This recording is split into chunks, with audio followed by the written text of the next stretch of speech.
스토캐스틱 3개를 열어놓으시 단기 관점이 어느 정도 단기인지 장기 관점 얼마나 장기인지 궁금합니다. 자, 요 내용은 제가 저번에 방송에서도 이야기 드렸는데 요거 궁금하신 분들 꽤 많으시더라고요. 자, 일봉상에서 요렇게 딱 그냥 캐스팅을 하시면 돼요.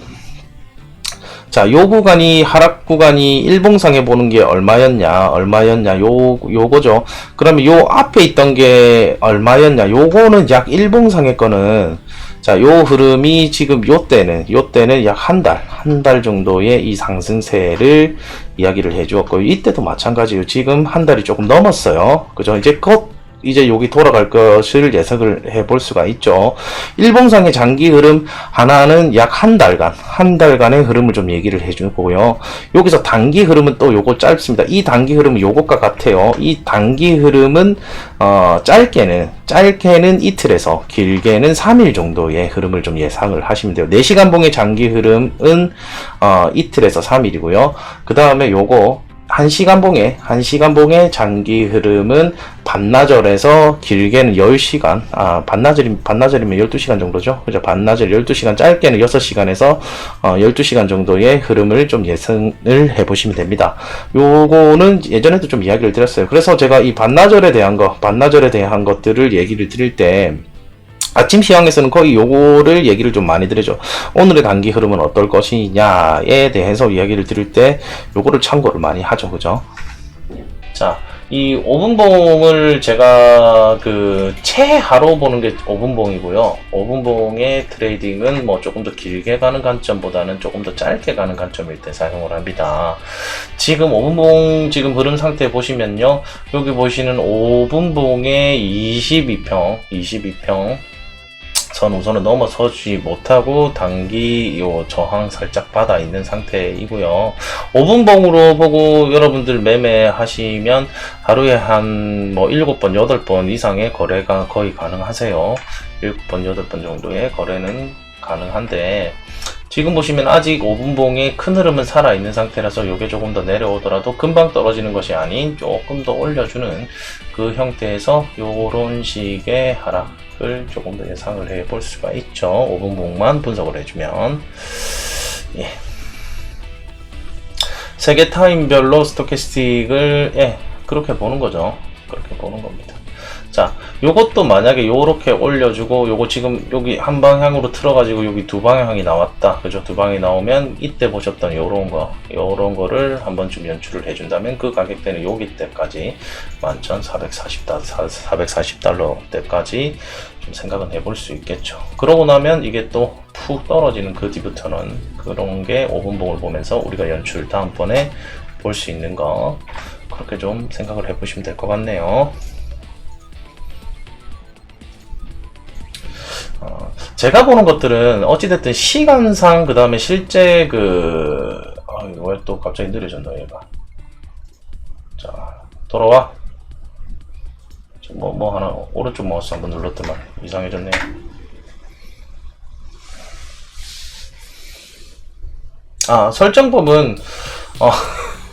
설정법은 채널에 오시면요, 채널의 제일 아래쪽에 들어가시면 여기 제일 아래쪽에 들어가시면 여기 프로그램 소개란에 차트 분석들 세팅법, 두 번째 여기 트레이딩 뷰 기반의 분석들 사용법과 세팅법, 어떻게 세팅하는가 저랑 똑같이 세팅하는 방법 있습니다. 제가 하는 것들이 정답이 될 수는 없어요. 이게 그냥 저한테는 맞다는 것 뿐이지 요게 정답은 아닙니다. 요거를 활용하실 때도요, 제가 매일 방송을 통해서도 이거 활용하는 방법, 그 다음에 뭐 어떻게 읽느냐, 이거 차트 이 세 개를 가지고 어떻게, 이건 뭐냐, 왜 갑자기 나는 다크한 게 싫은데, 나는 다크한 게 싫어. 어떻게 읽어보느냐, 뭐 요런 것들을 자주 이야기를 드리니까요. 방송 계속 시청하시다 보면 자연스럽게 이 세 가지 스토캐스틱을 가지고 어떻게 분석하는지 그 분석을 좀 보실 수 있을 것 같아요. 예. 요거 물론 요것도 정답이 아니지만 다른 것들보다는 조금 저에게 제가 분석을 했을 때는 확률이 조금 높았던 좀 제가 수익을 내기에 조금 더 어느 정도 참고를 조금 더 할 수 있는 그러한 지표였어요. 저한테는 조금 맞는 지표였다. 다른 것들 뭐 다른 분들 보시면 뭐 일목균형표 쓰시고 뭐 MACD 그 다음에 뭐 다른 것들 막 KDJ 뭐 요런 것들 막 사용하시는데요. 실제로 저는 제일 중요한 것은 요겁니다. 그냥 요것들도 다 필요 없어요. 실제로는 스토캐스틱 다 필요 없고요. 실제로 중요한 것은 이 캔들과 이평선과의 관계, 그 다음에 이 실제로 이게 그 상승이냐 하락이냐, 찐 반등이냐 아니면 혹은 이게 조금 큰 하락이냐, 요거를 판별하는 이 거래량, 이 세 가지가 이게 기본인데 요게 가장 중요해요. 그리고 스토캐스틱 배우시려면요, 이 이평선과의 관계도 매우 중요합니다. 이평선도 공부를 조금 하셔야 되고요. 공부할 내용이 조금 있어요. 스토캐스틱 실제로 조금 더 활용률을 높이려면, 물론 요렇게 제가 하는 거 매일 하는 거 보면서 조금 뭐 하실 수는 있지만 실제로 이 스토캐스틱이 그 안 맞는 경우에는요, 뭐 정배열이 완벽하게 돼 가지고 요거 하락할 확률이 조금 높다고 얘기 드릴 수 있는데도 올라가는 경우들이 있거든요. 요런 것들 그러니까 스토캐스틱만 가지고 분석을 하면 중간중간에 크게 못 먹는 경우도 생깁니다. 그러니까 여러 가지를 좀 활용을 해서 지금 방향이 어떠냐, 요거 정도만 그 사용하시는데 쓰시는 게 좋아요. 실제적으로는 지금 방향이 장기적인 상승세냐 혹은 하락세로 단기적으로는 하락세냐, 요거를 판별할 수 있는 기준으로 저는 잡고 있습니다. 제가 이 스토캐스틱을 쓰는 거는 지금 현재의 흐름이 어떠냐, 요게 중요한 거죠, 저한테는. 그래서 지금은 하락세가 우선이냐, 그런데도 장기적으로는 올라갈 수 있는 힘은 있느냐, 자, 요 관점에서 이야기를 자주 드리는 겁니다. 그래서 요런 것들을 활용을 해서 요게 100% 안 맞을 수는 있지만 요런 거 저런 거 그 다음에 이평선까지 활용을 하시면 여러분들 매매에 많은 도움이 될 거긴 합니다. 그래서 한번 쯤은 공부를 해보시고 세팅도 해보시는 것을 저는 추천드려요. 항상 안 해보는 것보다요, 해보면 어떤 거라도 한 번이라도 해보면요, 이래서 내가 그때 못 잡았구나, 혹은 그 다음번에 내가 이렇게 분석을 하고 나서 나의 분석으로 매매에 성공을 해서 수익을 가져갔다, 그러면 그 짜릿함은 진짜 이루 말할 수가 없습니다. 그래서 여러분들도 여러분들의 매매 기법을 좀 가지고 매매를 좀 해주시면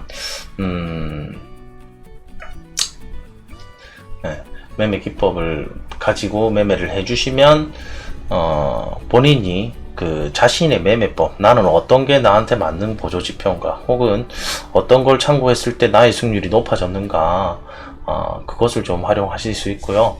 그 다음에 아까 전에도 얘기 드렸던 대로 약 90%, 70%에서 80% 정도는 이 분석을 하면 다음 방향이 예측이 가능해요. 예측 가능한 방향인 애들은 약 70%에서 80% 정도는 그 차트 분석을 해보면 가능합니다. 근데 나머지 20%에서 30%는 우리가 그 방향이 거꾸로 갔거나 혹은 더 많은 하락을 했거나 요런 경우잖아요. 20%에서 30%. 요때 활용하시는 게 이제 시드 관리라는 거죠. 시드 관리. 여러분들 시드를 어떻게 분배하느냐에 따라 그 수익을 내고 수익을 내지 않고 수익을 못 내고 요게 틀려져요. 제가 제 시드 중에 거의 들어갈 때 저는 제 시드의 10%만 첫 진입 시 들어가는 것은 거의 10%입니다.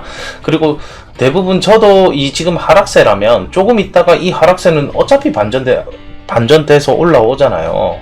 그죠? 하락세라도 이 하락세는 계속 이어지는 게 아니에요. 시간이 지나면 이렇게 하락세였던 것들도 언젠간 돌아옵니다. 그죠? 돌아오죠. 돌아올 때 이제 그 끝자락쯤에서 내가 매수를 해보는데요.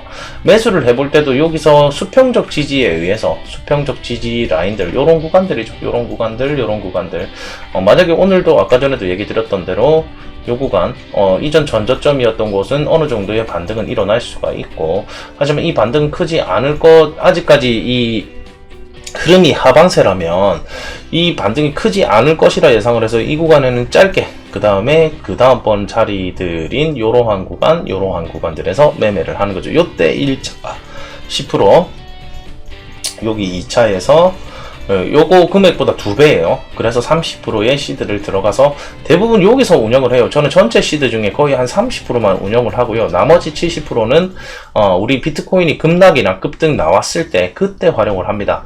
자, 나머지 70% 제가 활용한 구간은 어디였나요? 제가 여러분들하고 유튜브 방송으로 시황 매일 전해드리고 생방송 이어드리는 이 와중에 제가 저 70%를 쓴 구간은 딱 한 번 있었어요. 그죠? 요 구간이었죠. 자, 이 구간에서 이렇게 내려오는 이 구간에서 제가 실제 그날 방송 찾아서 보시면요, 요 날에 10% 들어갔고 다음날 요 지역에서 30%가 들어갔고, 그리고 나서 요 구역에서 제 있던 CD에 30% 추가, 그죠? 약 75%까지 제 시드가 들어갔던 것을 확인하실 수 있습니다.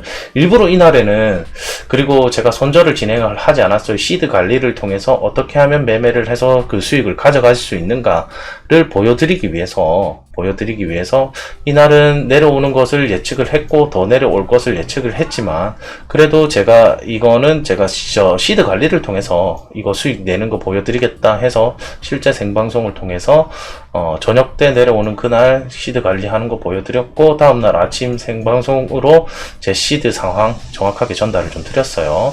그래서 이것도 이런 구간들도 충분하게 수익을 낼 수가 있다. 아무리 떨어지는 구간에도 수익을 낼 수 있다는 것을 또 한번 보여드렸고요. 그래서 차트 분석과 더불어서 여러분들 시드 관리하는 노하우만 조금 깨우치신다면 그렇게 크게 이 장들이 어렵지는 않다. 요런 말씀을 좀 저는 지속적으로 드리고 싶어요. 제가 이런 거 알려드려봤자 저 좋은 거 아니고 여러분들 좋은 거예요.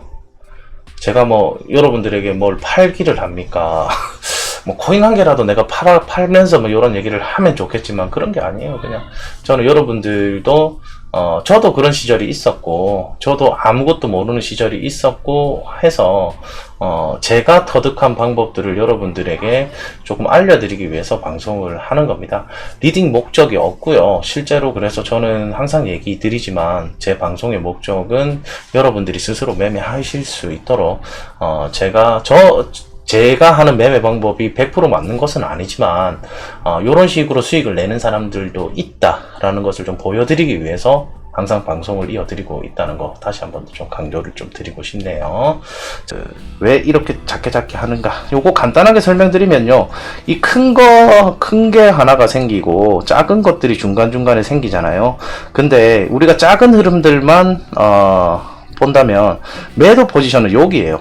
그죠? 매도 포지션 하나가 여기 꺾였을 때 우리가 이 매도 포지션으로 전략을 하는데, 매도 포지션은 여기였습니다. 근데 일봉상 아직 장기 흐름이 살아있다면 이게 조금 더 내려오더라도, 그죠? 내려오더라도 이후에 조금 더 상승을 할 수 있는 그 모습이기 때문에, 실제 우리가 매도 포지션을 잡아볼 때는 언제냐? 이것이 데드크로스가 나는 지역이 있습니다. 데드크로스는 아직도 BK는 조금 더 남았다라고 얘기해요. 일봉상은 남았고 단기 흐름이 꺾이는 상태. 그래서 여기서 매도 포지션을 조금 잡더라도 밑에서 한 번 더 잡아볼 수 있는 거, 아직까지 요게 큰 흐름이 살아있기 때문에 그런 거죠. 비트코인도 마찬가지인 거예요. 그죠? 요거 왜 3개를 세팅하느냐? 큰 거 다 먹기 위해선가, 내가 짧게 단타를 가져가기 위해서는 짧은 걸로 요렇게 한번 빼고 나서 이거 큰 거를 먹을 게 아니고, 여기서 먹고 또 빠졌다가 여기서 들어가고 여기서 또 들어가고, 그래서 여기서 지금 두 번째 파동, 하나 파동 끝났고 두 번째 파동이잖아요. 두 번째 파동에서 끝을 내는 거, 그 다음번에 다시금 내려오는 지역에서 한 번 더 잡아서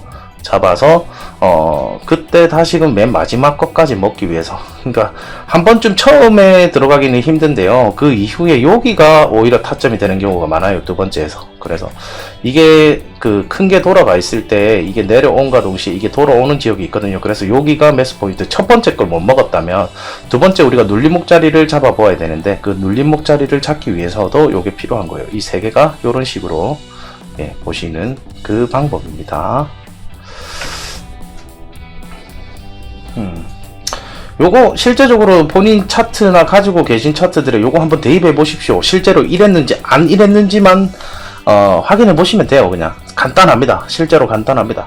본인 들고 계신 종목, 자 요거 큰 흐름이 돌아섰을 때는 고점을 내리는 경우가 많다라고 했고, 제가 여기 큰 흐름이 이 상방으로 돌아섰을 때는 저점을 올려주는 경우, 이전 저점을 깨지 않는 경우가 조금 더 많이 나온다라고 했어요. 이거 보실게요. 여기서 큰 흐름이 데드크로스가 딱 났습니다. 요 구간이에요. 그러고 나서 고점을 지속적으로 내려줍니다. 이런 식으로. 그죠?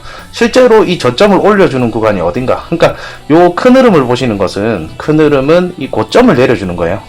고점을 내려주고, 여기 보시는 이 큰 흐름의 이 골든 크로스가 이루어지고 난 뒤부터는 이 저점을 올려준다라는 생각으로 매매를 조금 하시는 거죠. 그래서 요 작은 흐름이 꺾이더라도 그 밑에서 한 번쯤 더 잡아볼 수 있는 라인이 생긴다는 거예요. 요런 식으로 매매를 이어가기 위해서 이 세 개를 세팅을 하는 겁니다.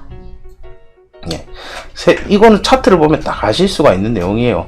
그러니까 요 구간들도 마찬가지였어요. 이 구간들도 지금 여기 단기적으로는 올라왔지만 전체적인 흐름이 아직 하방세이기 때문에 요러한 관점에서 봤을 때 이게 요 구간이 매도 포지션으로 좀 잡을 수 있겠다라는 그것들이 나왔던 거죠. 요 구간도 마찬가지로. 이전에 비트코인 내려왔을 때도 마찬가지예요. 자, 비트코인 상태 살펴보실게요. 자, 비트코인 여기서 데드크로스가 일어났습니다. 자, 이 구간이었어요. 이 구간에서 살짝 더 올려주긴 했지만 그렇게 큰 상승은 못했고요. 이후에 이게 이렇게 내려오면서 보시면 고점을 계속 내려줍니다. 자, 이 고점에서부터 계속 내려줘요. 계속 내려주면서 이 구간에서 한 번의 상승이 있었어요. 그죠? 이 구간에 상승이 있고 난 뒤에 요게 내려오는 게 지금 이게 하락세이기 때문에 더 내려올 수 있겠다라고 판단을 해서 이때 구간, 이게 9월 1일쯤이거든요. 9월 말 9월 30일이었나 8월 30일이었나 9월 1일이었나 이때도 제가 생방송을 통해서 요게 그 조금 더 내려올 수 있는 확률이 높다. 물론 단기적으로 올라갔지만 이 단기적으로 올라가는 게 전체적인 흐름을 꺾기에는 지금 부족하다라는 얘기를 드렸고 전체적인 하락세가 있었죠. 예. 코로나 빔 때도 방송을 했어요. 코로나 빔 때도 방송을 다 했습니다. 코로나 빔 때 상황을 좀 볼까요? 자, 코로나 빔 때도 상황은 마찬가지였습니다. 하락률이 컸을 뿐이지, 이 하락세는 이전부터 계속 있었던 하락세예요. 그래서 이 하락세가 끝나는 지점이 여기입니다. 여기에서부터 이제 저점을 계속 올려주는 게 이렇게 보이는 거예요. 차트에서. 그죠?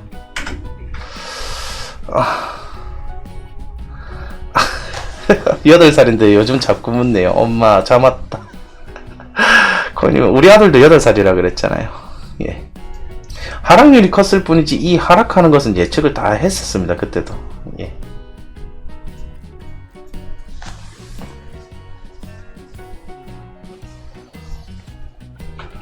예, 그 블로그에 제가 지금 올려드린 링크가 있어요. 지금 채팅창 보시면 링크가 있으니까 그 링크를 통해서 그 스토캐스틱이 왜 이렇게 연구되는가. 근데 이 내용 지금 저거 보실 거 없이요. 방금 이 내용입니다. 이 내용을 적어놓은 거예요. 블로그의 내용이 방금 전 이 내용을 적어놓은 내용입니다. 방금 전 이 내용. 왜 이렇게 세 개를 가지고 분석을 하는가. 이 왜 세 개를 보고 분석을 하고 왜 일봉을 봤다가 4시간 봉을 봤다가 왜 1시간 봉으로 보는가. 일봉 상황이 요건데 지금 단기적으로 꺾여 있다. 그러면 이 단기적인 꺾이는 게 언제쯤 끝날 것인가. 요걸 예측하기 위해서 조금 더 줄이는 거예요. 4시간 봉으로 줄여보니까 야 이거 아직 끝난 게 아니구나. 요렇게 분석을 하는 거고, 거기서 더 줄여서 야 그렇다면 거기서 지금 다 줄어가긴 줄어가는데 거의 다 내려온 거는 같은데 더 세밀하게는 어떻게 보냐. 그래서 1시간 봉으로 줄이는 거예요. 줄여서 전체적인 흐름이. 그래서 제가 아침에 상방세지만 이 단기적으로는 내려올 수 있다라는 표현을 한 게 그렇게 분석을 한 겁니다. 예, 분석 자체가 이런 거예요.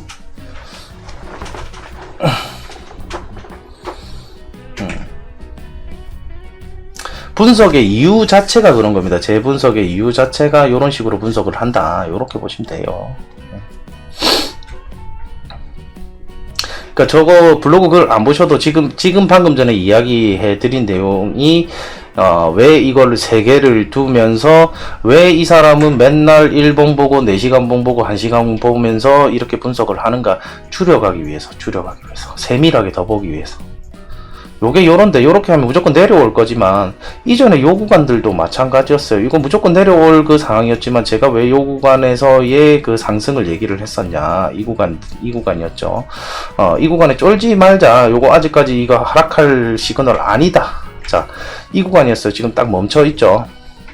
잠깐만요. 요 구간. 일봉은 요 구간이었고요. 아직까지 일봉 상승세 있었고요. 일봉 상승세 전체적으로 다 있었고, 이날이 요 구간에서 아침 방송을 딱 드렸는데, 아이씨, 계속 그러네. 자, 이날 아침 방송에서 제가 요거 하락은 하겠지만 그렇게 큰 하락은 아닐 거다. 물론 여기서 볼 수 있는 지표들 관점은 전부 다 하방인 상태지만 일봉 상태가 아직 돌려주는 구간이기 때문에 이렇게 저점을 올려주는 구간으로 나올 것이다 해서 이 구간이 조금 두려워는 하지 말자, 이렇게 이 구간을 두려워한다면 안 된다, 요런 식의 분석을 그때 내놨던 거예요, 그날도.